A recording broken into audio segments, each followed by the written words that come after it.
오늘도 뜨거운 이슈 시원하게 풀어보겠습니다. 킹스맨 김수민 시사평론가 나오셨습니다. 안녕하십니까? 네, 반갑습니다. 자, 정치권 소식부터 짚어보겠습니다. 자, 친윤 핵심 장제원 의원 어제 불출마 선언을 하면서 나를 밟고 윤석열 정부 성공시켜달라 메시지 남겼네요. 네, 장제원 의원의 불출마 선언은 대통령과 가까운 사람들의 희생을 요구했던 민요한 혁신위가 활동을 종료한 11일에 나왔습니다. 예비 후보 등록이 시작되는 22대 총선 레이스가 시작되는 그런 날이기도 합니다. 자, 장제원 의원 어제 국회 소통관에서 불출마 선언 기자회견을 열었습니다. 기자회견 현장 잠시 듣고 이야기 이어가겠습니다. 또 한 번 백의종군의 길을 갑니다. 이번엔 제가 가지고 있는 마지막 공직인 국회의원직입니다. 윤석열 정부의 성공보다 절박한 것이 어디 있겠습니까? 총선 승리가 윤석열 정부 성공의 최소한의 조건입니다. 그래서 제가 가진 마지막을 내어놓습니다. 이제 떠납니다. 버려짐이 아니라 뿌려짐이라고 믿습니다. 사랑하고 존경하는 당원 동지 여러분, 부족하지만 저를 밟고 총선 승리를 통해 윤석열 정부를 성공시켜 주시길 부탁드립니다. 감사합니다. 버려짐이 아니라 뿌려집니다. 총선 승리가 윤석열 정부 승리의 최소 조건이다. 이렇게 말을 남겼는데요. 자, 집권 여당의 주류 핵심 인사 가운데 불출마 선언은 장제원 의원이 처음인데요. 당내 반응 어땠습니까? 네, 일단 김기현 대표 지도부에 대해서 비판적이었던 의원들과 그리고 옹호했던 의원들 사이에서 기류가 좀 엇갈렸는데요. 일단 하태경 의원 같은 경우는 김기현 대표의 퇴진을 최근에 주장을 해오기도 했었습니다. 하태경 의원은 장제원 의원의 결정에 대해서 당 지도부의 희생 없이는 총선이 어렵다. 장 의원의 결단 혁신의 불씨를 되살렸다라고 평가를 했고요. 그리고 그동안 의총에서 지도부 쇄신을 주장해왔던 성일종 의원도 멋진 결단을 환영한다라고 밝혔고, 최재형 의원의 경우는 이제 시작이다. 라고 밝히면서 향후에 이런 선언이 더 이어져야 한다는 취지의 압박 메시지를 내놨습니다. 반면에 김기현 대표 퇴진 요구에 맞섰던 친윤계 초선 의원들이 있었지 않습니까? 이들은 일단은 침묵하는 그런 모습을 보였고요. 전체 의원들을 아울러야 될 입장이 윤재옥 원내대표는 당과 윤 정부 성공을 위해 그렇게 결단 내렸다고 생각한다. 이 정도의 긍정평가만 내놨습니다. 자, 장제원 의원의 불출마 선언 어제 아주 뜨거웠는데요. 자, 윤심이 작용한 거 아니냐 이런 시각도 있는 것 같습니다. 이거 어떻게 보십니까? 네, 김기현 대표를 포함해서 여러 중진 의원들이 혁신이 요구에 대해서 버티고 있는 그런 상황이었거든요. 거기서 장제원 의원이 좀 돌출돼서 불출마 선언을 먼저 한 것이기 때문에 아무래도 대통령실이라든지 윤석열 대통령 쪽의 어떤 조정이라든가 이런 것들이 있지 않았을까, 이런 관측은 또 자연스럽게 나오는 것 같고, 또 근래 윤석열 대통령이 부산에서 행보를 또 하기도 하지 않았습니까? 그런 것들 때문에 아무래도 이 결정은 대통령이나 대통령실에서도 뒷받침해주고 있는 결정이 아니냐, 이런 관측이 나올 수밖에 없는 것 같습니다. 자, 이제 김기현 대표한테 넘어갔습니다. 사퇴 압박이 더할 것으로 보이는데 어제 김기현 대표는 당과의 연락을 끊고 예정된 일정 모두 취소를 했습니다. 네, 어제 국회로 김기현 대표 출근을 하는 일정이었는데 출근을 하지 않았습니다. 출근 안 했습니다. 그리고 연탄 나눔 봉사활동 행사가 예정이 돼 있었지만 이것도 취소가 됐고요. 정책의원 총회도 취소가 됐는데 이르면 오늘 김기현 대표가 거취에 대해서 입장을 밝힌다라고 하는 그런 보도도 나오고 있어서 일단 이게 자맹이 끝나는 시점이 그리 멀지는 않은 것 같습니다. 않았다. 오늘 내일 이 정도가 되지 않을까 이렇게 보여집니다. 그렇죠. 그저께 오전이죠. 기득권 내려놓겠다라는 입장도 밝혔는데요. 어떤 방법으로 희생의 모습을 김기현 대표 보여줄지요? 네, 결국에 두 가지겠죠. 하나는 불출마 선언이나 험지 출마 선언을 할 것이냐, 두 번째는 당 대표직을 유지할 것이냐 이것인데, 근데 둘 다 불출마도 하고 대표직도 내려놓고 이것보다는 둘 중에 하나를 하지 않겠는가라고 하는. 둘 중에 하나를 할 것이다. 그렇죠. 왜냐하면 어떻게 보면 이제 대표직을 유지하기 위해서라도 불출마를 해야 될 수도 있는 것이고, 아니면 이제 그 반대의 가능성도 있는 것인데, 결국 이 두 가지를 놓고 어떤 결정을 내릴지 이것이 이제 최대 관건으로 꼽히고 있습니다. 자, 이게 장제원 의원이 쏘아올린 불출마, 이제 앞으로 김기현 대표도 대표지만 영남에 있는 중진 뭐 친윤 주류 이런 쪽에 파장이 이어질지 이게 관심이 되지 않습니까? 네, 장제원 의원이 어떤 정치인인가를 곱씹어 보면 네. 첫 번째 윤핵관으로 꼽혔던 정치인이죠. 그렇다면 뭐 지역을 망라해서 윤핵관으로 꼽혀왔던 의원들에게 시선이 갈 수밖에 없겠고요. 그리고 영남권 의원입니다. 뭐 부산 경남뿐만 아니라 네. 국민의힘 입장에서는 텃밭이라고 불리고 있는 대구 경북 같은 경우도 물갈이 가능성 이런 것들이 많이 거론될 수밖에 없고 특히 다선 중진 의원들 압박을 강하게 느낄 것으로 전망이 됩니다. 자, 민주당 소식도 살펴보겠습니다. 자, 이낙연 전 대표 새해에 신당 창당 공식화했는데요. 지금 신당 출범 위해서 실무 준비 작업 들어갔다고 해도 뭐 봐도 될 것 같은데요. 어떻습니까? 네, 실무 준비 작업에 들어갔다. 이 보도는 지난주에도 나왔던 그런 보도겠고요. 그리고 이낙연 전 대표 연일 입장을 내놓고 있는데 그저께인 11일 MBN 뉴스 인터뷰 같은 경우에는 확정된 것은 아니지만 새해 새로운 기대를 국민들께 드릴 수 있다면 좋겠습니다. 깜짝 놀랐습니다. 네, 네. 뭐 확실하게 탈당한다라고는 밝히지 않았지만 새로운 기대를 국민들께 드릴 수 있으면 좋겠다.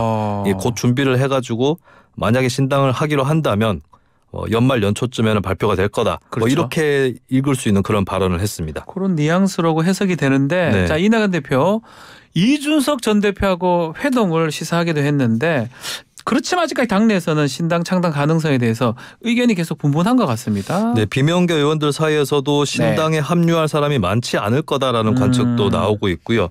그리고 현재 원칙과 상식이라고 비명계에서 정식으로 그룹화했죠. 이 모임에서도 좀 어느 정도 의견차가 감지되고 있다라고 합니다. 그리고 친이낙연계 의원들 중에서 좌장격이라고 할 수 있는 서른 의원 같은 경우는 적극적으로 탈당을 만류를 하고 있고요. 아하. 그리고 만약에 이게 이제 탈당이나 신당 의 여부에 대해서도 의견이 갈리고 있지만 탈당을 할 경우에는 그다음 진로는 어떻게 될 거냐 했을 때 이준석 전 대표하고도 만나서 연대를 모색해 볼 수 있다. 뭐 이런 전망도 나오는가 하면 한 언론의 보도에서는 유승민 전 의원 쪽하고도 이제 교감이 있을 수 있다. 뭐 이런 보도까지도 나오고 있습니다.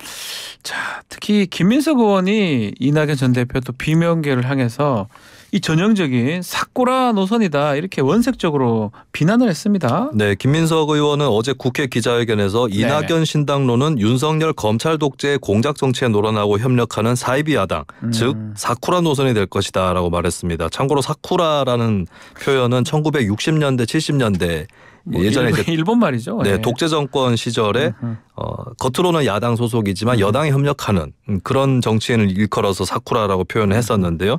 그것에 이제 이낙연 전 대표를 빗댄 것입니다. 벚꽃인데 우리나라에서는 이거를 좀 변절차 이렇게 쓰는 것 같습니다. 네, 그렇습니다.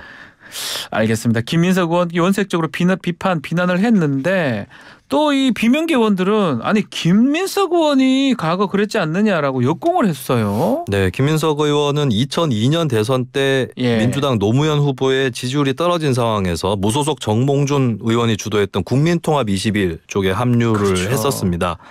그렇게 해서 한동안 민주당으로 돌아오지 못했던 그런 기억이 있는데 이것들을 이제 비명계 의원들이 파고들었습니다. 윤영찬 의원의 경우는 이 사건으로 김 의원은 김민세라는 오명을 썼다라고 하면서 그 당시 자신이 기자로서 겪었던 일화를 소개를 하기도 했었고요. 조홍천 의원도 김민세라는 별칭이 붙었던 분이 어느새 완전 친명 전사가 돼 있다라고 지적을 했습니다.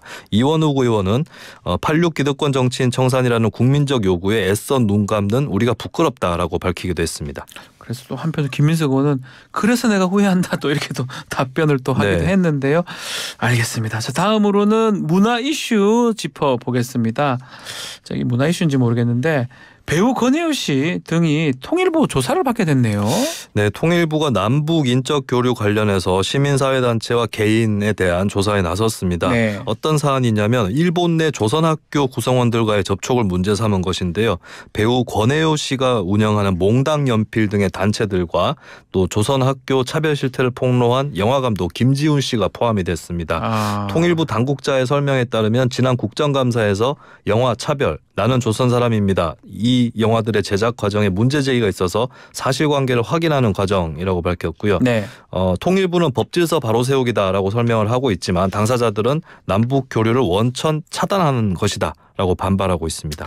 자, 이번 조사 두 영화 제작진이 통일부에 신고를 하지 않고 조총련, 제일본 조선인 총연합회죠. 조총련이라고 하는데 인사들을 만난 것이 이제 문제가 된 거네요. 네. 신고 안 하고 만났는 거. 해당 규정이 남북교류협력법에 명시가 되어 있는데요. 북한 주민을 접촉하려면 통일부 장관에게 미리 신고를 해야 한다라고 하는 것이 남북교류협력법 내용입니다. 그리고 총련 관계자는 북한 주민으로 간주한다라고 하는 그런 방침인데 통일부 당국자는 과거 남북교류협력법이 느슨하게 적용된 측면이 있었던 것이 사실이고 이제는 법과 원칙에 따른 교류협력 질서와 체계를 확립해 나간다는 입장이라고 밝히면서 이게 뭐 교류협력 자체를 앞으로 끊기 위함이 아니라 지속 가능한 교류협력 여건을 마련하기 위한 것이다 라고 조사 배경을 밝혔습니다. 자, 일각에서는 이번 통일부 조치 좀 과도하다는 지적도 있는 것 같습니다. 네, 이번 조사 과정에서 위안부 문제 연구를 위해서 총련 측 인사 접촉을 신청했던 한 연구자의 신청권도 수리가 되지 않는 뭐 이런 사안들을 놓고 이제 학계에서는 정부가 남북관계 상황을 이유로 일괄적으로 모든 접촉 신고를 불수리해서 연구 활동까지도 부정적인 그쪽에도 부정적인 영향을 미치고 있다 이런 지적을 또 하고 있고요. 그리고 조선학교 이 사안의 같은 경우는 관계자 중 상당수가 과거와는 달리 지금은 한국 국적을 갖고 있어서 대한민국 국적이 있다. 네, 그래서 정부의 기준 적용이 과도하다 이런 비판이 나오고 있습니다. 알겠습니다. 자, 마지막으로 국제 소식도 한번 살펴보겠습니다. 지난 10월 총선에서 승리한 폴란드입니다. 폴란드 야권이 8년 만에 정권 탈환에 성공을 했네요. 네, 예전에 총리를 지냈었던 도널드 프란츠셰크 투스크 전 총리가 신임 총리로 이름 좀 힘들긴 하지만요. 확정이 됐습니다. 지난 10월 총선에서 이제 야권 연합을 이끌면서 정권 탈환에 성공을 했는데 이제 결국 국회의 그 선임을 통해서 총리로 확정이 된 것이고요. 예전에도 이제 2007년부터 2014년까지 투스크 총리가 총리를 역임을 했었고 그 이후에 또 EU 정상회의 상임의장을 5년간 맡기도 했었습니다. 자, 폴란드 야권이 다시 정권을 잡았습니다. 이전 정권하고 좀 다른 행보를 보일 가능성이 높은 거죠? 네, 투스크 총리는 지명 확정 후에 가진 연설에서 우리는 함께 모든 것을 바로잡을 것이다 라고 밝혔거든요. 그러니까 예전 집권당이었던 법과 정의당 하고는 전혀 다른 노선을 가겠다라고 하는 건데 법과 정의당 같은 경우는 반 EU 노선이었었습니다. 좀 민족주의 성향이 강하다 이렇게 볼 수 있겠는데 이번에 새로 집권한 연합은 그 반대 친 EU 노선으로 복귀한다라고 하는 그런 기조가 되겠습니다. 자, 이제 문제는 폴란드 뭐 정권 교체도 교체지만 우리나라 지금 방산업체가 촉각을 곤두세우고 있습니다. 작년에 우리가 폴란드 잭팟이라고 불릴 만큼 큰 규모의 무기 계약 체결을 많이 했었잖아요. 이게 번복될 수 있다 이런 말이 나오네요. 네, 지난해에 한화 에어로스페이스와 현대 로템 등의 방산업계가 폴란드하고 기본 협정을 체결했는데 이 수출 내역을 보면 K2 전차 1000대, K9 자주포 672문, 천무 288문 이렇게 수출을 하는 협정을 체결을 했거든요.